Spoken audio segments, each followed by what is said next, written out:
रात का समय था।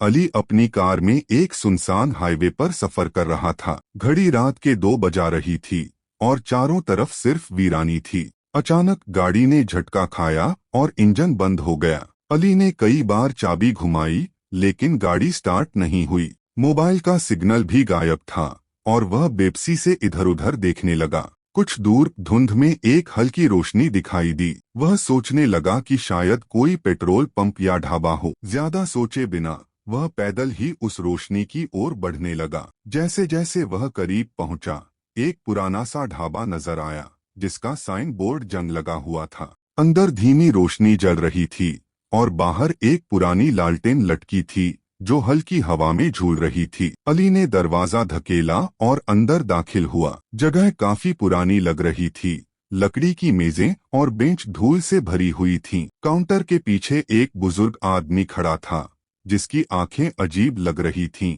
जैसे वह किसी चीज का इंतजार कर रहा हो। अली ने धीमे स्वर में पूछा, बाबा, कुछ खाने को मिलेगा? बूढ़े ने मुस्कुराकर सिर हिलाया और एक प्लेट में कुछ गरम रोटियां और सब्जी अली के सामने रख दी। अली भूख से बेहाल था। उसने खाने की तरफ हाथ बढ़ाया ही था कि उसे एहसास हुआ कि आसपास का माहौल कुछ अजीब लग रहा है। पास बैठी 2 महिलाएं आपस में फुसफुसा रही थीं, लेकिन उनके होंठ नहीं हिल रहे थे। एक आदमी चाय के कप को टकटकी लगाए देख रहा था, जैसे उसमें कुछ अजीब चीज हो। अली के हाथ कांपने लगे, लेकिन उसने खुद को संभाला और एक कौर मुंह में डाल लिया। जैसे ही खाने का स्वाद उसकी जुबान पर आया, एक पल के लिए सब कुछ धुंधला हो गया और उसे लगा कि पूरा माहौल बदल चुका है। ढाबे की दीवारों पर खून के धब्बे दिखने लगे, खिड़कियों में साए हरकत करने लगे और एक भयानक अट्टहास गूंजने लगा। अली के सामने बैठे लोग अब सामान्य नहीं लग रहे थे।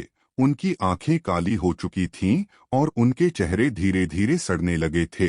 वह डर के मारे उछलकर खड़ा हुआ और दरवाजे की तरफ भागा, लेकिन दरवाजा बंद हो चुका था। अचानक बूढ़े आदमी ने ठंडी आवाज में कहा, बेटा, खाने के बाद यहाँ कोई नहीं जा सकता। अली की चीख निकल गई और उसके बाद कोई नहीं जानता कि अली के साथ क्या हुआ। अगली सुबह जब एक ट्रक ड्राइवर वहां रुका, तो ढाबा बिल्कुल खाली था, जैसे वहां बरसों से कोई न आया हो। और बाहर एक कार खड़ी थी, जिसकी सीट पर अली का मोबाइल पड़ा था, जिसकी स्क्रीन पर सिर्फ एक आखिरी मैसेज लिखा था, यह ढाबा हकीकत नहीं, यह एक दलदल है, जो एक बार आया वापस नहीं गया।